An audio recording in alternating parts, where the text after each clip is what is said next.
પણ પૂજ્યશ્રીમાં મહાત્માઓની પ્રાર્થના છે, દેવદેવીઓનું કંઈક આશીર્વાદ છે અને દાદા નિરૂમાના આશીર્વાદ છે. અને પૂજ્યશ્રી પણ એમનું પણ આખું પૂતગલ નિયમવાળું પૂતગલ છે. તો એ બધું ભેગું થાય છે. અને ડૉક્ટર એવું કહે છે કે અમારા રિપોર્ટ પ્રમાણે આવું હોય, પણ તમને છે નહીં આમાંના એકેય સિમ્ટમ્સ. એક્સરે બતાવે છે આવું,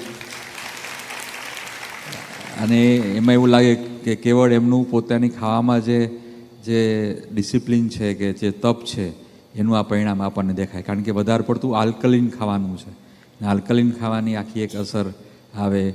લંગ્સમાં પણ એમાં યોગા અને પ્રાણાયામ કરીને એની પણ અસર દેખાય કે એ લોકોના ડૉક્ટરના વિજ્ઞાન પ્રમાણે તો કે આવું હોય, પણ એવું કંઈ એવા એકેય સિમ્ટમ્સ પૂજ્યશ્રીને નથી.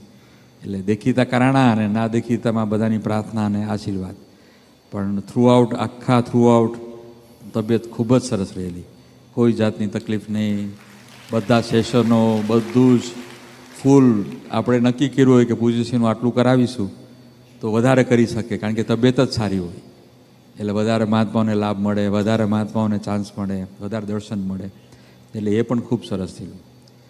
અને આમ લાગે કે દાદાના આશીર્વાદથી મહાત્માઓ જાણે આમ એટલા બધા રક્ષણમાં રહે છે, એટલું બધું તમે આમ થાકી જાઓ, એટલા બધા લોકોના અનુભવો છે.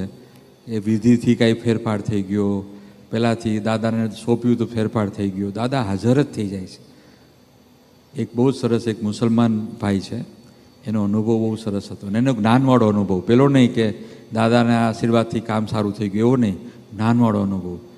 તો આ વર્ષે ને એને ગયા વર્ષે ન્યૂયોર્કમાં જતા હશે તો કોઈ આફ્રિકન અમેરિકન હોય, એને ગન લઈને એને મારવા માટે કે પૈસા બધા આપી દે. આની પાસે પૈસા નહોતા, તો એને કીધું પૈસા નથી મારી પાસે. તો કે ના, તું ખોટું બોલસ, આપી દે. એટલે પછી એને એ કે મારી પાસે તારે ખાવું હોય તો મારી પાસે કાર્ડ છે, હું તને અંદર લઈ જાય ને તને ખાવાનું તારે જેટલું ખાવ એટલું કાર્ડમાં આપું, પણ પૈસા નથી મારી પાસે. તો કે તું ખોટું બોલસ, તું પૈસા આપ.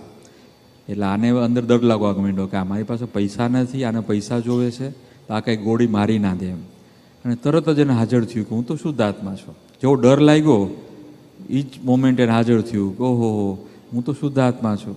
આખો ડર જતો રહ્યો, અંદર શાંતિ થઈ ગઈ અને જબરજસ્ત કે હું તો શુદ્ધ આત્મા છું.